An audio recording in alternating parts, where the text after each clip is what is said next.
Okay, Rohan, over to you. Good evening, everyone, and welcome to today's webinar by Project Step One. The topic today is the role of community in pandemic. A quick introduction of Project Step One. Project Step One is a non-profit initiative that was set up in March 2020 to fight against COVID-19. The intent is to keep people indoors and help them with their medical and healthcare needs by connecting them directly with a doctor remotely. Today, Project Step One's Sathi Telemed Helpline is one of India's largest telemedicine efforts in partnership with 12 states and adding new states each week. As a collective effort of more than 6,000 volunteer doctors and 100 technologists, entrepreneurs, and operators coming together, we are able to serve people absolutely free of cost by answering more than 30,000 calls every day. With that, let us start our webinar. I would like to introduce Dr. Sunil Rena. Dr. Sunil Rena is the professor and head of community medicine at Dr. R.P. Government College at Tanda in Himachal Pradesh. He's in charge of the multidisciplinary research unit there and is the national convener for Organized Medical Association Guild. He's also a public researcher with more than 260 publications in peer-reviewed national and international journals. Thank you, Dr. Rena, for your time today, and over to you for the webinar.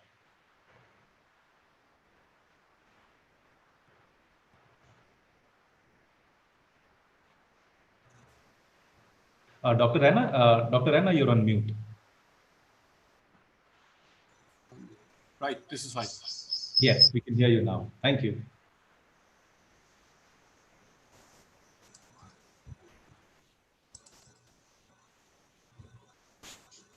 Just fine. So,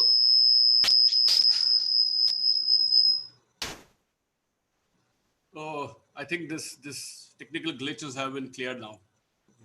Yes, Dr. Rena. Fine.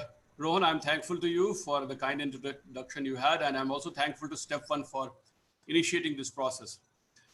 Why this is important? Because of the simple fact that if we are really to fight COVID-19, the best possible way is to create a community which is resilient, which is knowledgeable and informed enough to fight it. On our own, the healthcare professionals, the government bodies, the scientific community won't be able to tackle this. So having a community which is informed of the pandemic and its consequences is always better. This particular day, today, the topic will focus primarily on the community. It won't talk about the scientific developments. It won't talk about the diagnostics. It won't talk about the medications that are being used. We will specifically stick to what the community needs to know. But before we move to the topic that I have to talk in detail, let me tell you that we are essentially surrounded by around 1.7 million viruses. That's a huge number of viruses around us. And 50% of these viruses have a chance of infecting us. 50% of them may infect us at any point in time. So essentially, we are surrounded by viruses. Infections are always there. So we need to be aware of how exactly we got to prevent ourselves from infections because of these viruses. So specifically with regard to COVID and in general with regard to other viruses, we need to be aware. If I was to address the same topic, community in pandemics, if I was to address this to a gathering of public health specialists, to epidemiologists, how would I approach this? I would have said that we need to develop a comprehensive risk communication strategy, which is multi-stakeholder in its outlook, which takes care of the socioeconomic strata, which takes care of beliefs, which takes care of the faiths that we have, which takes care of the demography. But I essentially know we are not talking to a group of public health specialists. We are talking to a community, a citizenry, which wants to know about the things that we can do to avert the outcome of this disease. So we will stick to the basics. Don't go into the scientific languages of it at all.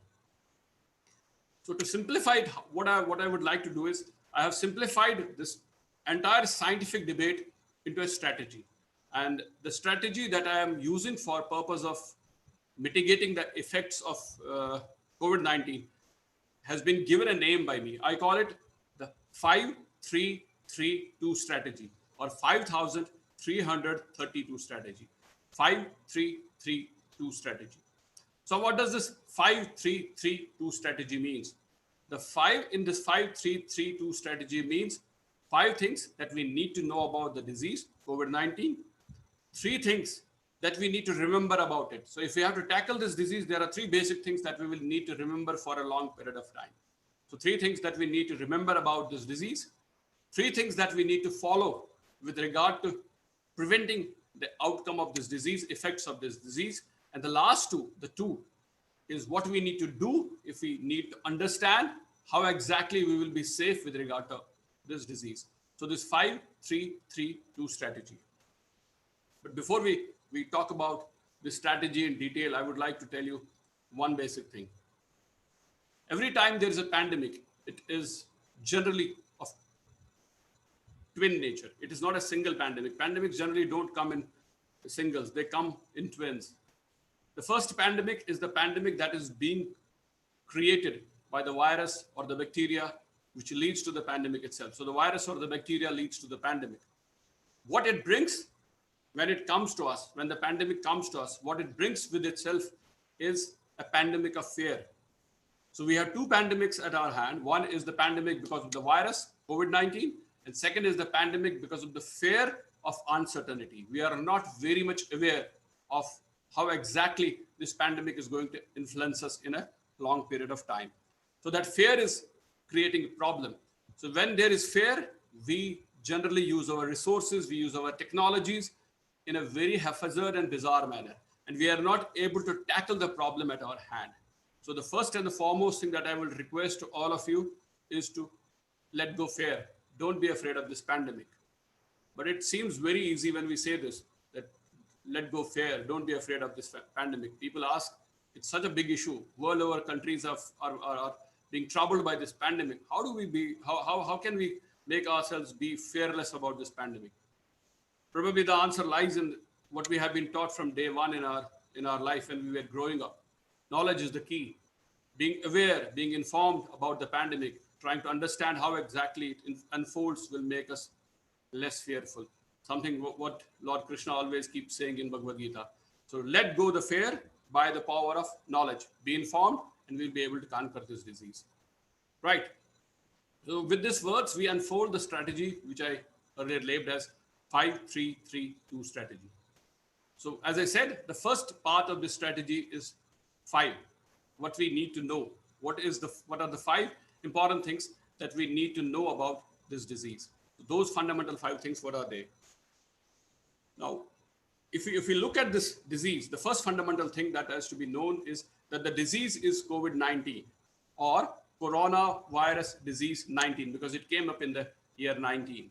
And it is caused by a virus which was given the name SARS-CoV-2 or Severe Acute Respiratory Syndrome Coronavirus 2. So because of the fact that it leads to respiratory illnesses and it is of the type that has been codified or named by the WHO. So COVID-19 is the disease. SARS-CoV-2 is the virus that leads to the disease. That's the first fundamental thing that we need to know. The scientists believe that this virus came from animals and over a period of time it was capable of, or it adapted itself to such a fine level that it could be transmitted from humans to humans. So initially from animals to humans, that's what scientists believe, and then it started transmitting from humans to humans. So that is the first thing that we need to know about this disease. Disease is COVID-19 and the virus is SARS-CoV-2, right? Initially transmitted from the animals and now having a human-to-human transmission. Now, what is the second important thing that we need to know? Second important thing is that this SARS-CoV-2 belongs to a group of coronaviruses, and it is known as coronavirus because of the fact that that the outer layer or the outer covering of the virus looks like a crown, and that's the name coronavirus. So coronavirus comes from the crown-like appearance from the outside of this virus when it is seen under the microscope. That is the second part that we need to know. But more important thing than this that we need to know is that the SARS coronavirus 2 infects individuals across ages. So all human beings from day 0 in life to to the elderly are susceptible to coronavirus. And a substantial number of these who are infected by this SARS coronavirus 2 do not develop symptoms. So they do not develop symptoms of the disease, or being infected with SARS coronavirus 2 does not mean that he will develop the symptoms suggestive of the disease itself. A substantial number of them won't develop the symptoms. So it's seen that roughly 80% of them, 80% of the people around us who are infected with SARS coronavirus 2 have very mild symptoms or have no symptoms at all. And it's only 20% of them who will develop symptoms, and another small majority of them, a small minority of them, around 4 to 5% of them will develop symptoms which force us to hospitalize them. So a substantial number won't develop symptoms, a very small number will develop symptoms, and a small part of that very small number will develop symptoms which make us take them to the hospitals. So what are the common symptoms that this disease generally develops? The symptoms that generally are seen with this disease is there can be a cough, which is generally said to be dry in nature. There can be fever. There is tiredness. People start feeling tired. There are body aches. And some people some people come up with shortness of breath or breathing difficulties. And some people have reported that they come up with symptoms of loss of taste or loss of smell. A sore throat or a stuffy nose has not been to be characteristic of SARS-CoV-2 virus infection. So generally, the symptoms are not stuffy nose and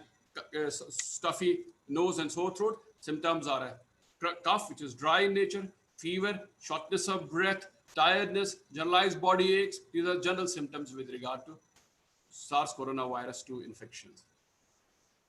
But the difficult part about coronavirus that is very important to know are two basic things. One is that this virus is difficult to trace and track.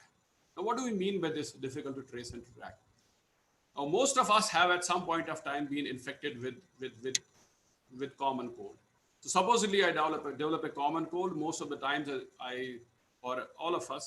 most of us will come up with symptoms suggestive of common cold in a day or 2 or 3 days from the time of entry of the virus. But in this case, once the virus enters into the body, the time of appearance of symptom varies from 1 to 14 days. So we have a long duration of time in which the symptoms may appear. So from 1 day to 14 days, this is a long duration wherein the symptoms may appear after the entry of the virus. Technically, this is known as the incubation period. So because of the fact that there's a long time period from the entry of the virus to the appearance of the symptoms, this virus is difficult to track and trace. Add to it the fact that a lot of the patients, as I said, a lot of these patients will not develop any symptoms. A high number of patients will not develop any symptoms, which are known as the asymptomatics. So because of the fact that the duration of incubation period or from the entry of virus to the occurrence of the symptoms is huge, and two, most of the patients don't develop symptoms, it's difficult to trace and track. So that is probably one of the biggest problems with this virus. It's difficult to trace and track because of a long incubation period and also because of a huge number of asymptomatic or mildly symptomatic cases.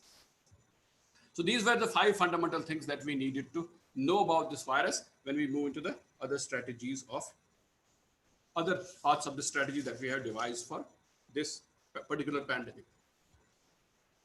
So the second part of this strategy, as I said, the first was the 5, the second was the 3, and the 2. The second part of the 3 is what we need to remember. The first part was what we need to know. The second part is what we need to remember, because these 3 things that we remember will dictate how exactly we carry out our day-to-day activities in our life. For now onwards, with regard to this pandemic, how exactly our daily activities will be guided will be decided by the 3 things that we remember. And these 3 things are respiratory droplets. First thing is respiratory droplets. Second is being asymptomatic. And third is contact. So respiratory droplets, being asymptomatic, and contacts. These are the 3 things that we need to remember for all times to come if we are planning to confront this pandemic effectively. So what do we mean by respiratory droplets and why they are important, respiratory droplets? Now, most of you may have experienced at some point in time that when you when you blow air into a dry cup, or when you blow air into a mirror, and after some period of time, when you touch that part of the mirror wherein you have blown your air, you feel that that part of the mirror is wet. So the air that has been blown by you into the mirror appears wet if you touch it. Why this happens? Because of the fact that when we blow air, we are expelling some amount of water with our breath.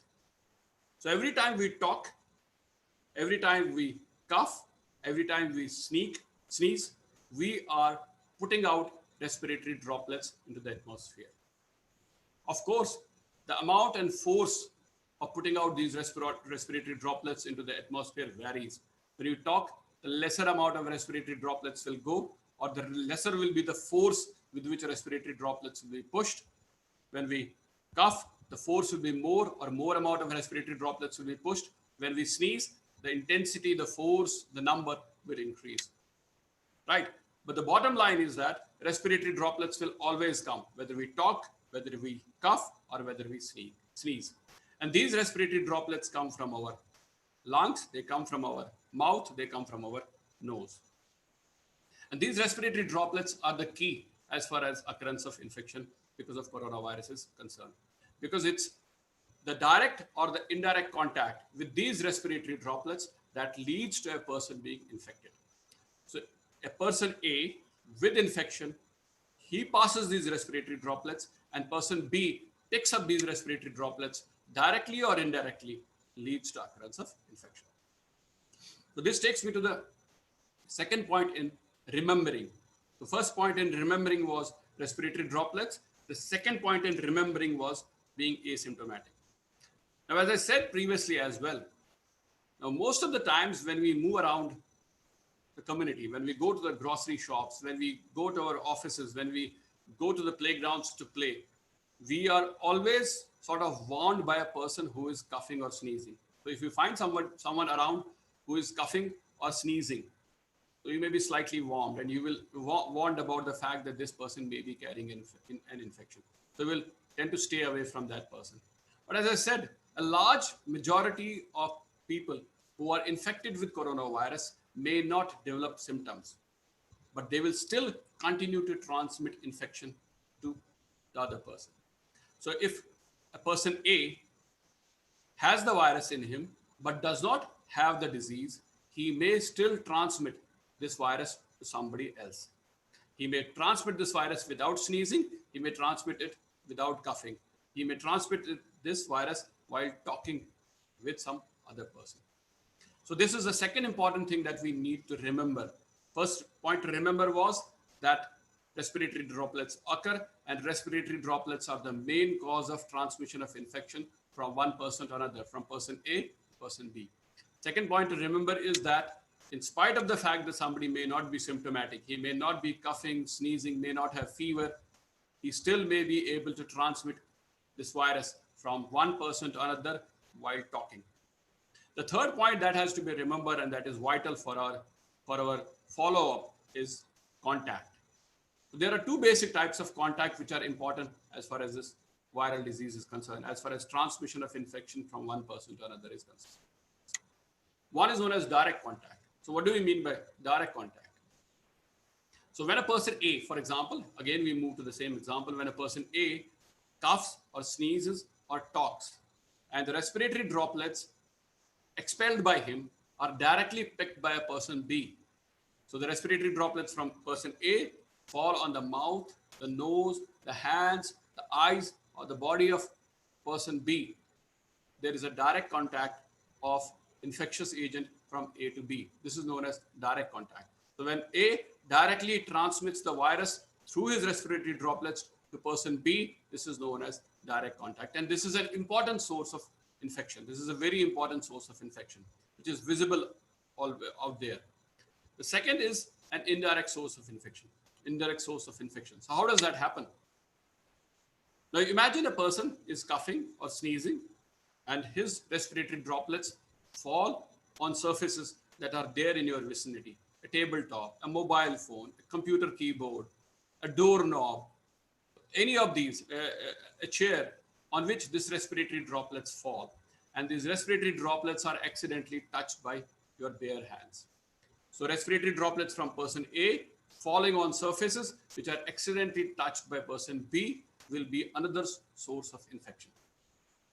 One is the direct, respiratory droplets from A going to person B, and second is indirect, where the respiratory droplets from person A are picked up by bare hands by with bare hands by person B, and who then touches his face, mouth, nose, eyes through those infected hands. So respiratory droplets can directly infect, respiratory droplets can indirectly infect. And when it directly infects, we say this is a direct contact. And when it indirectly infects, it is known as an indirect contact. So this is the three things that we needed to remember. So 5 things that we need to know, 3 things that we need to remember. It takes us to the next three things that we need to follow of this 5-3-3-2 strategy. Now, this is something that you may have heard over a period of time now.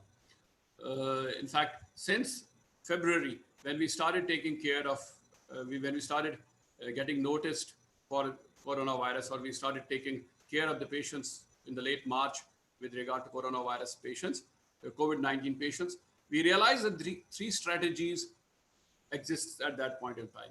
And these three strategies, or these three things, have not changed since then. Everything else around us must have changed. We may have had an n number of guidelines and protocols coming up every day, but these 3 things have stayed the same. And these 3 things are the things to follow. So 5 things to know, 3 things to remember, and 3 things to follow. The first thing that we need to follow is keep the distance. The first thing to follow is keep the distance. As I said, if you remember or recollect what I said previously, the infection is transmitted by respiratory droplets, and these respiratory droplets are put out by us through our talk or our speech, or when we talk, they are put out through a sneeze, or they are put out through our coughing. So these respiratory droplets travel in air for some distance. Generally, when we cough or when we sneeze, they are forced out from our body, from our mouth, or from our nose, and they travel some bit of a distance. So the farther the distance between the person who is infected and the person who is not infected, less is the chance that these respiratory droplets will transmit directly from A to B. So when a person is coughing or sneezing, he will put out these respiratory droplets into the atmosphere. If somebody is in close vicinity to this person, if person B is in close vicinity to this person, he has a higher chance of picking up these respiratory droplets directly. The more he moves away from this person, the more he moves away from the person A who is infected and coughing or sneezing or talking, the lesser are the chances that these respiratory droplets will be picked up directly. So keeping the distance will be helpful. I generally suggest that more the distance possible, the much better it is. So this concept of 1 meter, 2 meter, 3 meter distance is arbitrary, basically, to be very honest. 1 meter, scientists argue that 1 meter is a distance of 1 meter is essential, or this is one which we should always follow. The distance of 1 meter between two individuals is essential, and this helps reduce chances of infection to a large degree. But I always argue the fact that if it is possible for us to keep a larger distance than 1 meter, we should resort to that. Don't stick to this 1 meter concept. The farther away we can stay, the better it is. For our talks, for our general talks, and for carrying out our daily chores, daily essentials in grocery shops, while at work, when we go to the offices, the farther away we stay from each other, the better it is. That is why governments across the world have encouraged people to not visit public gatherings, stay away from places where a large number of people are likely to collect. That is because of the fact that it reduces the chance of coming into close contact with somebody who is infected with SARS coronavirus 2. So keep the distance is the rule that we need to follow. And if we can keep it for more than 1 meter, that is always helpful. One was keep the distance. The second part of this is cover your face. As I said previously, when I was talking about these respiratory droplets, what does covering the face help us do?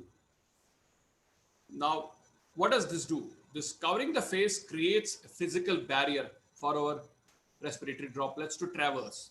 The physical barrier reduces the, the spread of virus because of the fact that it creates a physical barrier. This physical barrier is very helpful in preventing transmission of virus through respiratory droplets. Right? Now, the key fact that we need to understand is that while medical professionals need to resort to a respiratory to a face mask, which is which is defined as medical or surgical face mask, individuals in the community may not always need a surgical or a medical mask. Primary reason for this is that masks are in short supply and they should always be reserved for those who have the higher risk of picking up infections. So medical or surgical people in hospitals are in more need of these medicated medical or surgical masks, like the triple layer surgical mask or the N95 masks, while common people are at the lesser risk of picking up infections from others, so they can resort to homemade face masks. As I said, face masks are always helpful because they will prevent the spread of virus from person who is infected to somebody who is not infected by creating a physical barrier for respiratory droplets. The best forms of homemade masks are if they are made up of multiple layers. Again, if they are made up of two different types of clothing available at home, they will always be better. But wearing a mask is essentially helpful in spreading infection from an infectious person to a non-infectious person in one way. Second and very important thing about these masks that we wear in public places, when we go out in public place wearing a mask, how does this help us? One, it will prevent the transmission of infection to someone else, but on the second hand, it also prevents us from touching our face, our nose, or our eyes. So generally, we are all in the habit of touching our face inadvertently. When we go to the groceries, when we go to our workplace, we may have touched n number of surfaces. And when with these bare hands, we touch our face, we touch our eyes, we touch our nose, we are likely to carry the infectious particle from these n number of surfaces to our mouth, to our nose or our eyes. When we cover our face with masks, we reduce the chance of our fingers touching our nose, touching our eyes, or touching our mouth. So masks are beneficial in two ways. One, they will prevent transmission of infection to somebody who is not infected and also prevent us from frequently touching our mouth, face, or nose. Right? So medical masks for those who are in the medical profession and homemade masks for those who are from the community not involved in medical professions. But it's essential that everybody who moves out of his home should preferably wear a mask. Right? Now, there is an argument across the world going on this, that should masks and social distancing combine together? If social distancing will do, why should we wear masks? But it is always better to wear two things together. We should always stick to social distancing as also wear these medical masks. This will increase our chances of being protected against respiratory droplets that are there available around us in the form of individuals infected with the virus. Right? So this takes me to the third step of what we need to follow.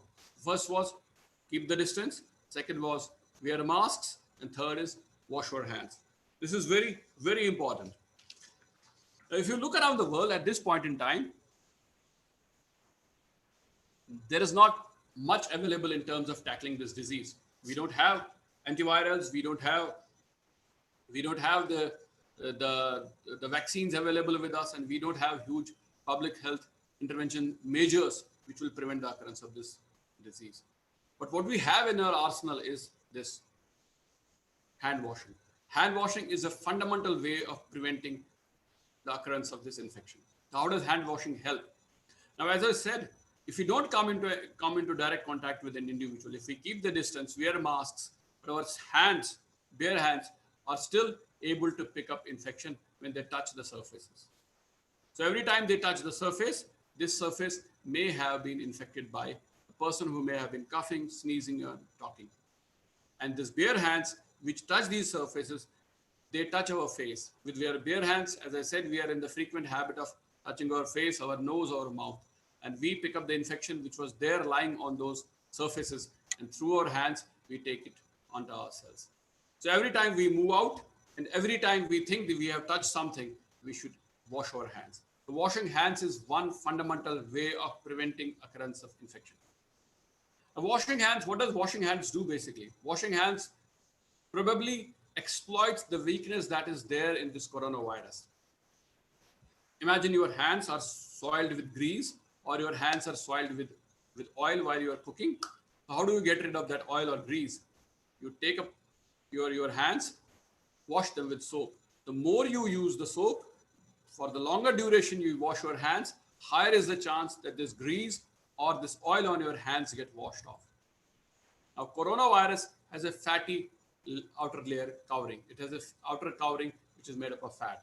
So every time we wash our hands with water, we are breaking this outer covering of the virus and exposing the virus. Its chances of survival are zero once its outer covering is broken down. So frequent washing will help us break down the outer covering of any virus that may have stuck to us inadvertently while we touch the surfaces. So every time you come back from home, every time you do some small activities wherein you think you have touched the surface which may have been inadvertently infected by a person with the virus, washing your hands is going to be helpful.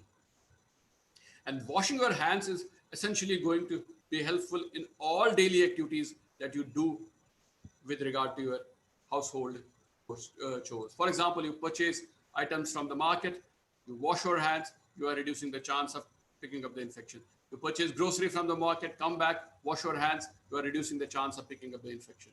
You purchase vegetables and fruits from the market, wash them well, wash your hands, you are again reducing the chance of picking up the infection through your hands. So washing hands is a very important aspect of preventing this disease. So we will keep the distance, we will use face masks, and we will wash our hands. So these are the three fundamental things that we need to follow if we want to prevent the occurrence of this disease. So after this 5-3-3, what are the two things that we need to do? Now, over a period of time, I realized that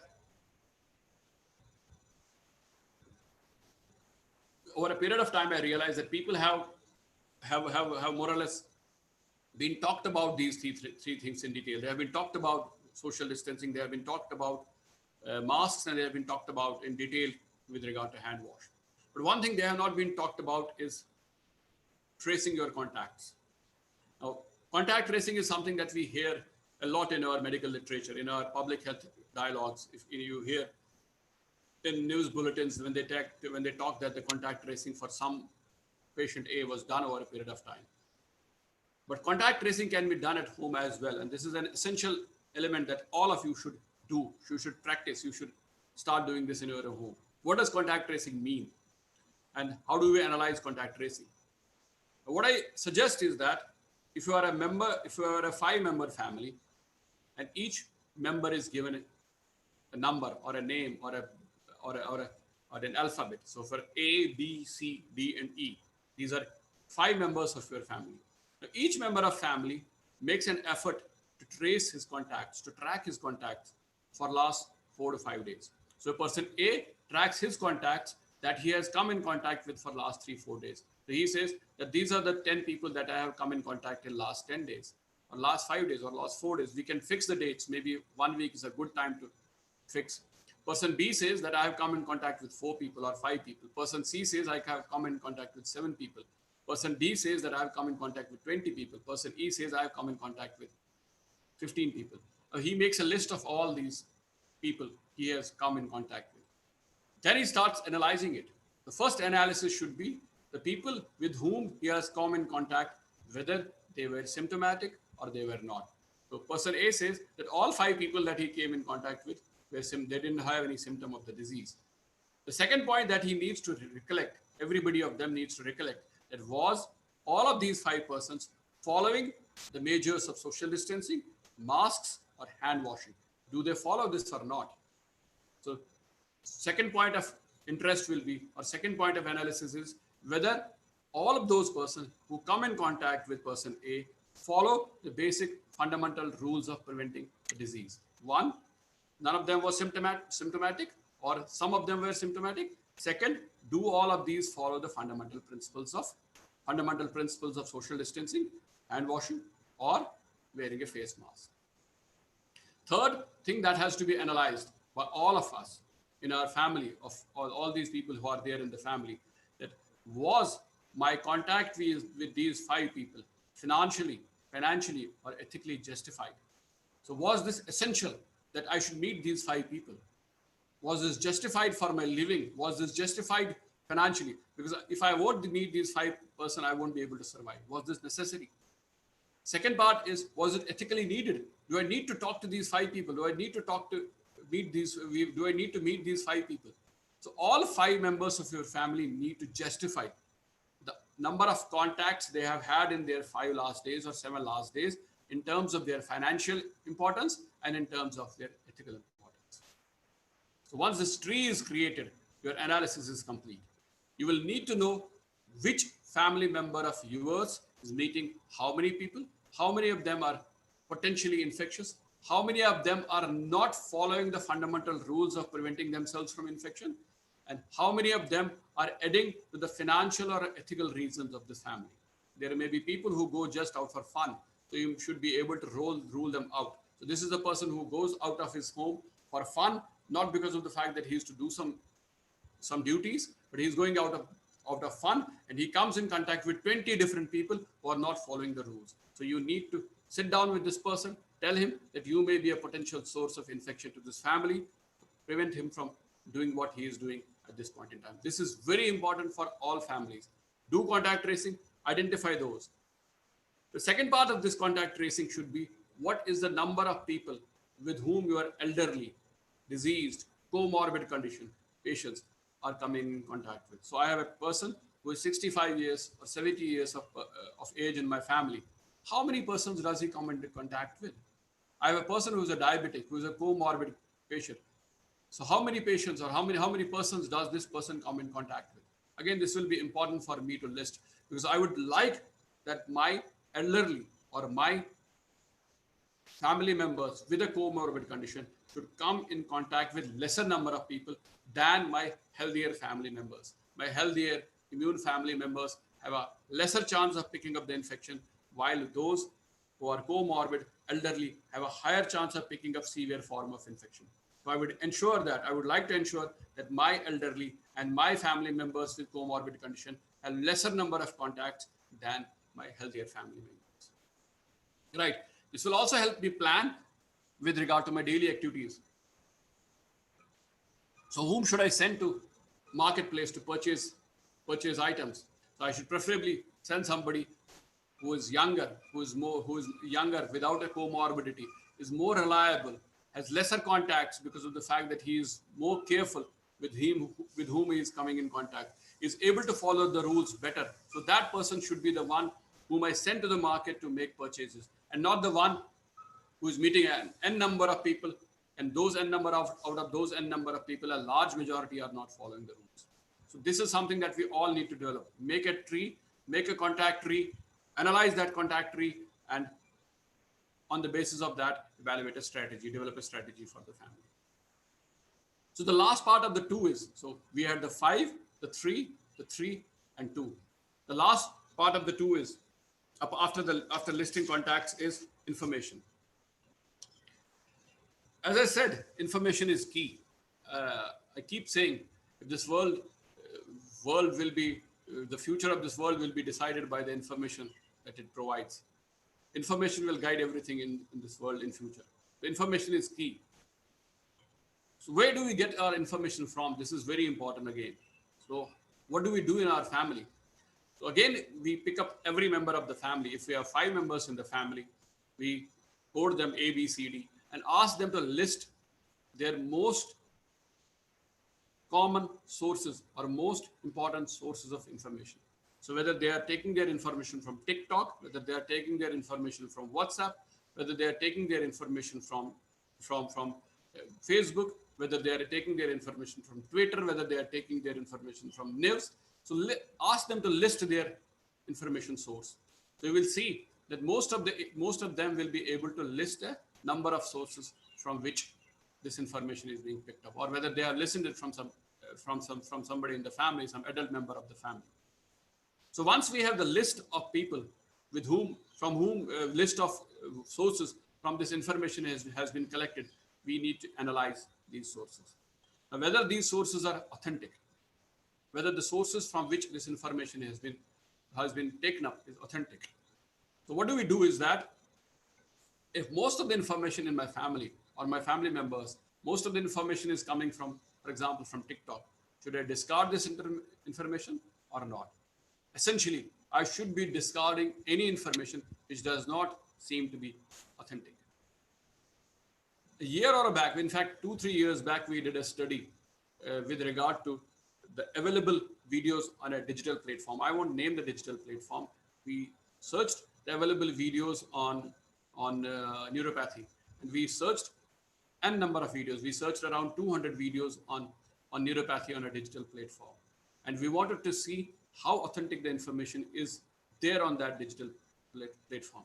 You'll be surprised. A very robust and a highly regarded digital platform would report only 50% of the videos available on that digital platform were correct or authentic. The 50% of those which were uploaded on that particular digital platform were uploaded by persons who were understanding on neuropathy were absolutely minimal. It was so. For example, people who were talking about neuropathy, the people who had no knowledge about neuropathy, they were talking about neuropathy on the digital platform.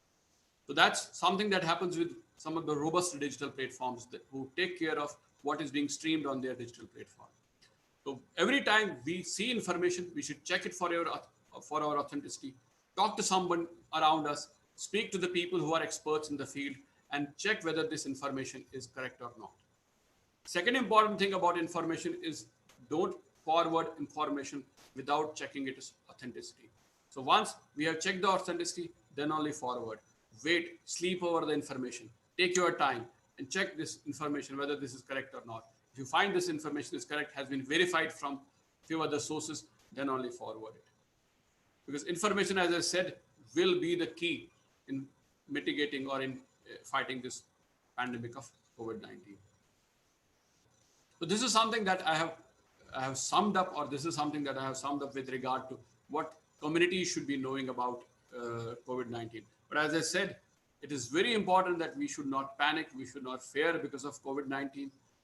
We need to be informed, we need to have awareness, do the right things, and always avoid the wrong things, like information, as I said.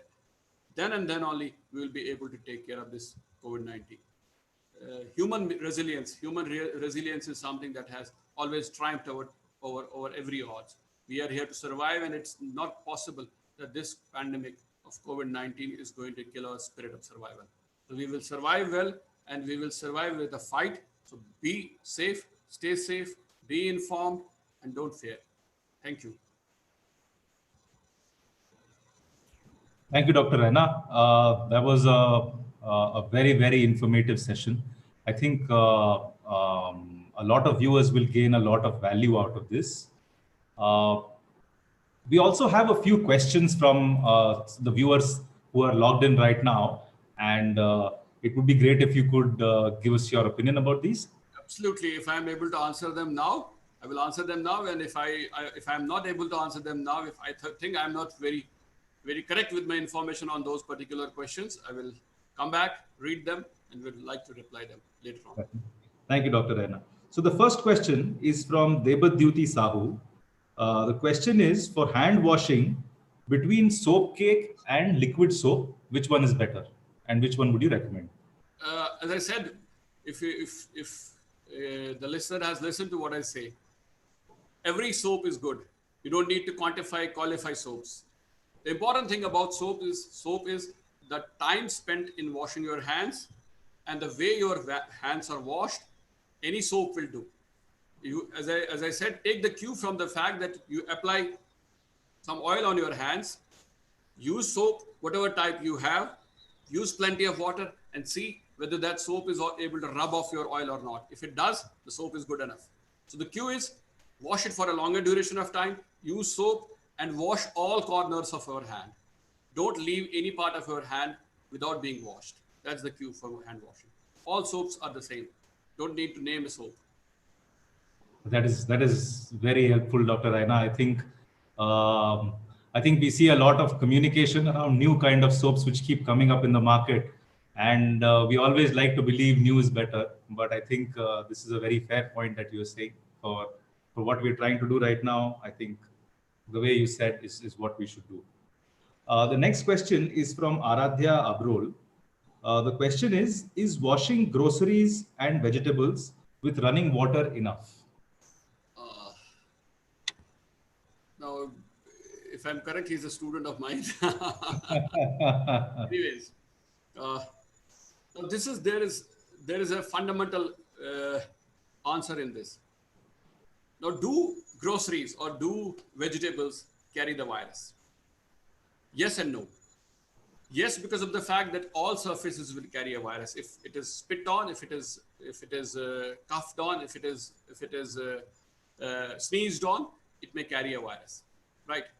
But how does virus reach individuals? How does virus reach individuals? It reaches individuals through direct contact, as I said, through sneezing, through coughing, or through talking.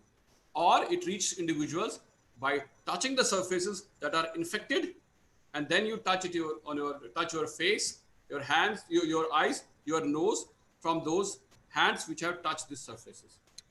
So when you buy your vegetables, do first thing when you buy your vegetables or grocery, get them to your home. If there are if there are vegetables or grocery that does not need to be put into a refrigerator directly, you can keep them for a period of time at a separate place. So if there is a holding time available for grocery and vegetables, maybe 3-4 hours, you can hold them at some point in time. Wash your hands again when you come from the shopping. Wash your hands and put those items which have to be put on the refrigerator first into the sink. So do one thing: put all items which have to be put into this onto the into the refrigerator, put them into the sink. You can use soap on all items which are covered, plastic covered. For example, cheese which is covered with plastic, you can wash that with the soap. You are having milk bags covered with plastic, you can wash them with the soap with soap. But you can't wash items like a vegetable, uh, a fruit with a soap. So what do? You give it some period of holding time, get them into the sink, wash them with plain water, and that is enough. Because as I said, infection will be only transmitted when the infectious particle on that item that you have purchased will reach your face, mouth, or nose. So you put the items in the sink, let it be washed by running water, wash your hands, do your job. Then you put it to cooking. The second part is when you put it to cooking, again, you may have the chance of picking up the infection. So you put it to cooking, clean the surface where it has been cooked. So every surface that has been potentially touched can be cleaned with soap water plainly, or a household bleach or detergent that you are using that will do the job. We don't need to wash grocery items. We don't need to wash these vegetables and fruits with soap, but we can of course wash milk bags, these other items which are covered with plastic. We can always wash them with soap because they have to be consumed within a very short period of time. That's great. That's very good to know, Dr. Rana. There is another quick follow-up question on this. I know you've covered it, but I will just want to read it out so that the viewers know that you are here to answer any of the questions that they have. So Prachi Jaisinghani has a question, which is how good is it to wash vegetables with salted water or lime water? As I said, first part is that generally it has been seen that across the world it has been seen that vegetables don't transmit infection. They don't carry infection. They are not the fundamental cause of infection. Vegetables are not the fundamental cause of infection being carried from individuals to individuals. They have generally seen to be the lowest on the table of risk. If we identify a table of risk, they will be on the lowest level. Now, washing vegetables or fruits with lime water or with salt water does not make a difference. It stays the same whether you wash them with plain water or whether you wash them with lime water or soap water. Whether you wash them with salt water doesn't make a difference. If you want to wash your vegetables or fruits, the best way is wash them for a longer period of time in plenty of running water. Do that And after that, wash your hands thoroughly with soap. That is all that is needed to be done. And if you can delay the consumption of any vegetable or fruit for a period of time, say for example, you have purchased a fruit or a vegetable in the morning, and this fruit can be delayed for consumption for some period of time, delay that. That's all. Put it aside, let a period of 4, 5, 6 hours lapse, and then only wash and consume it. Perfect. Thank you so much, Doctor. Another question, which I think is very relevant to what you discussed today, is what is more effective, soap or disinfectant? Now, these are again fundamental things to remember. Now, where do we use soap? Soap has two advantages. One is that it will clean the grease or the dirt on your hands, and two, it has a chance of killing the virus as well. But disinfectant does not do the first part. It doesn't clean your hands. It doesn't wash up the dirt on your hands. So if you have dirty hands, which are there because of soil, as well as the chance of picking up an infection through our hands, always use water and soap. Soap water should be used on hands which are soiled and have the chance of having picked up the infection. That's where the soap water can be used. Now, if you have cleaner hands and if you don't have soap water available with you, these disinfectants can be used. On a scale of 0 to 10, they more or less fare the same. This disinfectants and good quality hand washing fare the same. And the advantage with soap water is that they are cheaper and a better alternative as compared to disinfectants. Disinfectants come costlier. The quantity has to be the amount of disinfectant within the ones that is purchased from the market has to be ensured that this is of the quality that will kill the viruses effectively. So I always suggest wash your hands frequently with soap for a large for a more period of time, maybe 30, 40 seconds, and wash every part of your hand. That is more effective than using a disinfectant. Thank you, Dr. Rana. We have some more questions which may not be exactly along the line of what we have discussed today, but I think these are concerns that I think everyone carries, and it would be great to hear your point of view. Vasanta Ravi's question is, what is your prediction about the end of Corona? Look, this is a topic that I would have loved to talk about honestly. Now we all across the world or in India, even part, we talk of this peaking of epidemic, herd immunity, and things like that.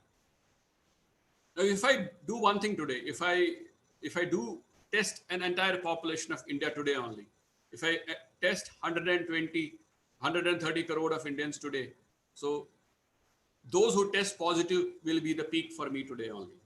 So most number of these patients who test positive on my testing will give me the peak of the pandemic today only. So most of the times, the number of cases that are being picked up on a daily basis is proportionate to the number of tests that we are doing. So on that basis, we are predicting that the peak may come in 2 months, 3 months, or 4 months.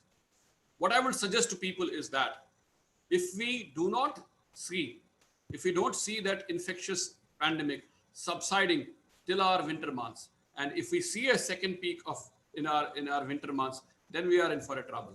So if this infections, the number of cases that are being reported, or better is the number of deaths that are being reported, falls down in next 1-2 months, then we are in for a better chance.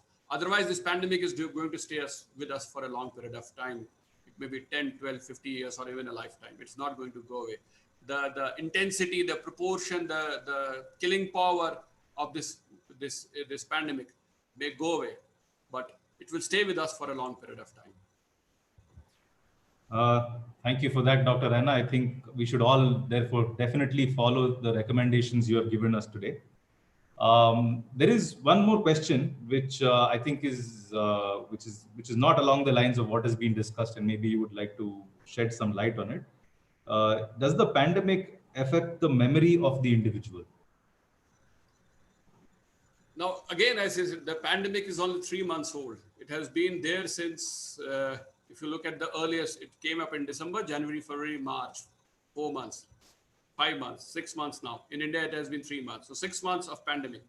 6 months is too small a period to actually link the occurrence of infection and memory, right?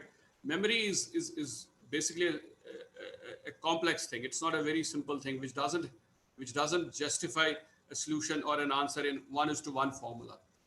So that this pandemic has been there and there has been a memory lapse with somebody. So there is no direct evidence at this point in time which can say with authenticity that occurrence of this infection will impair memory on a long-term basis.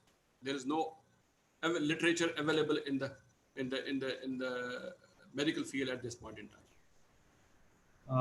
That is good to know, at least for now. Um, Dr.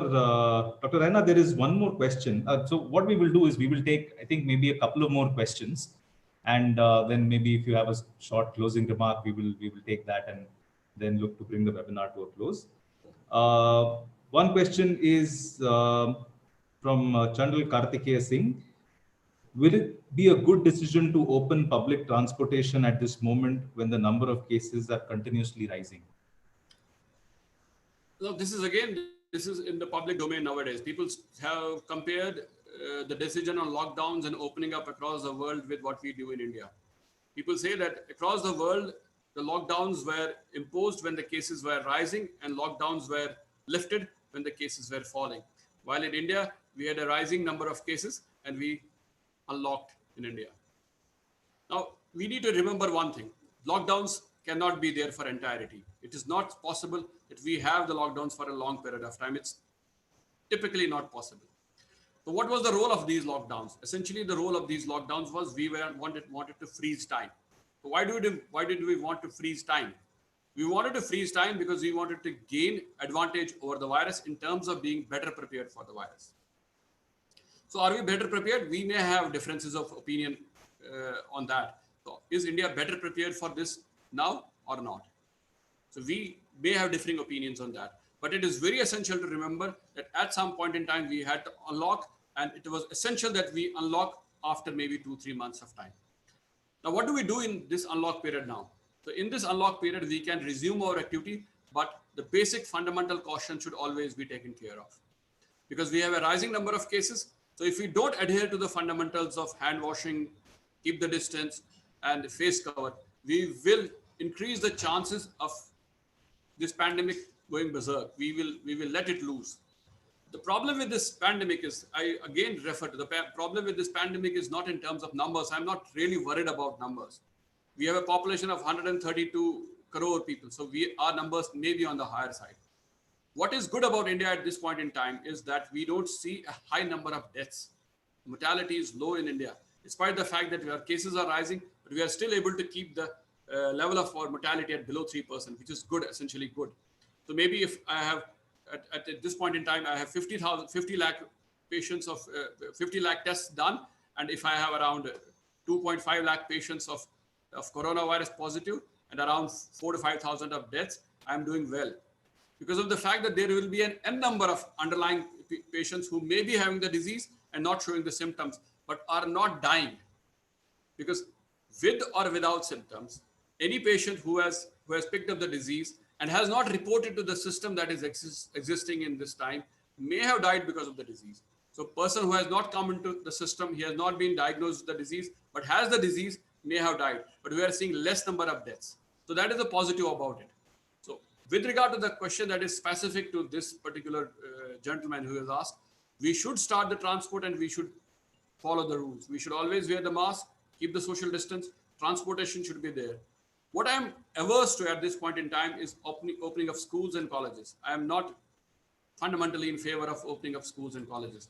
Transportation is to be opened because of the fact that you need to carry on the business activities. We don't have our own vehicles to carry out the business activities. And I said it cannot be a lockdown throughout an entirety. You have to, at some point in time, you have to unlock. But schools and colleges, I'm not very much in favor of opening schools and colleges at this point in time.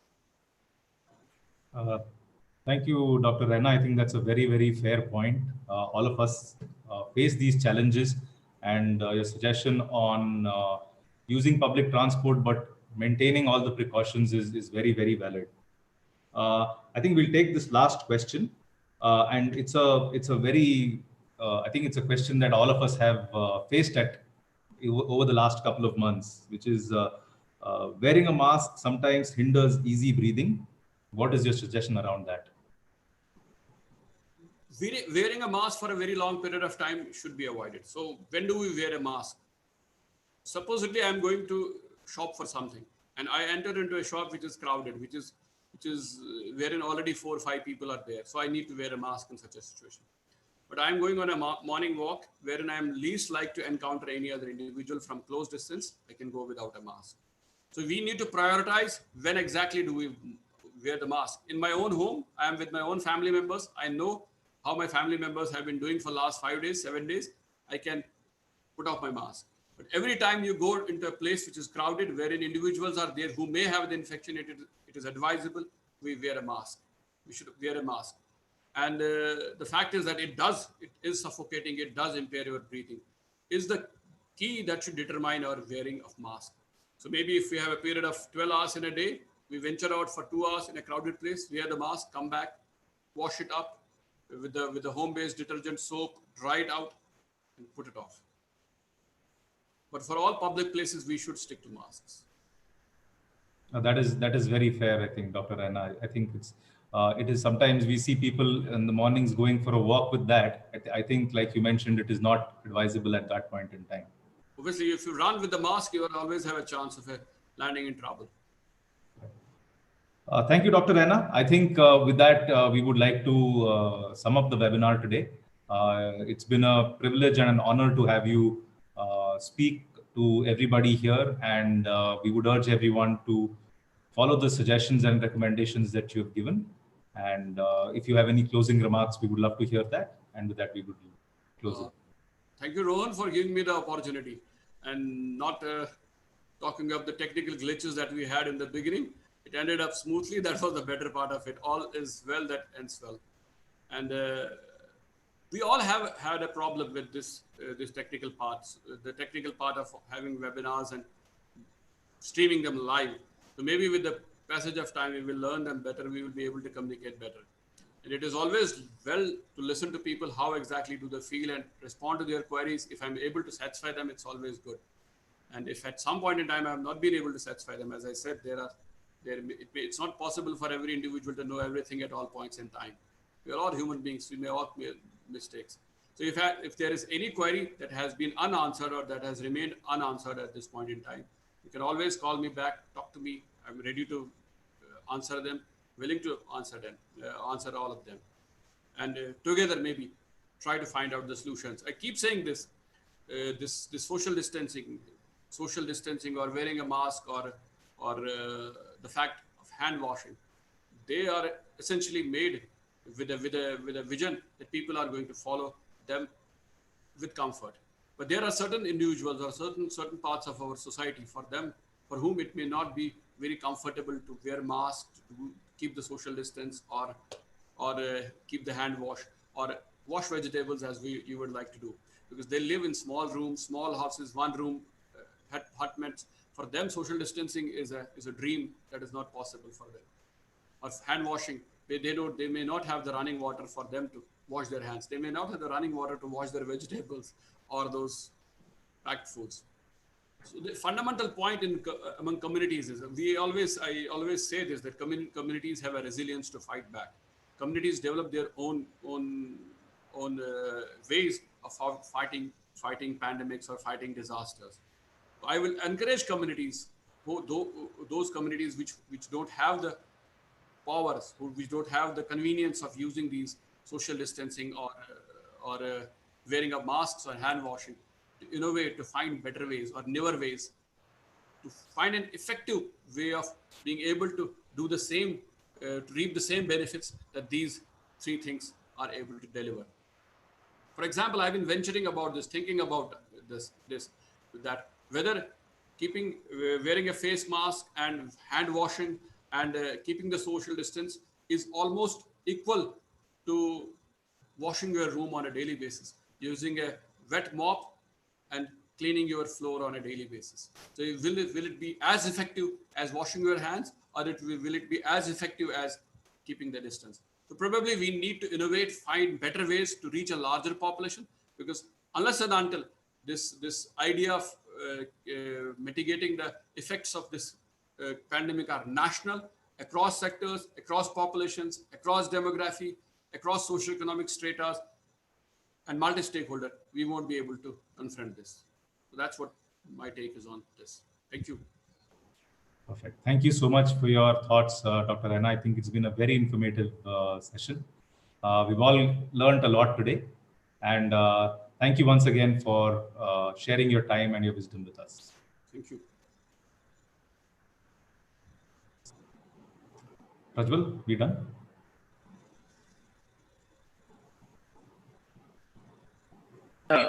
Yes, yes, yes.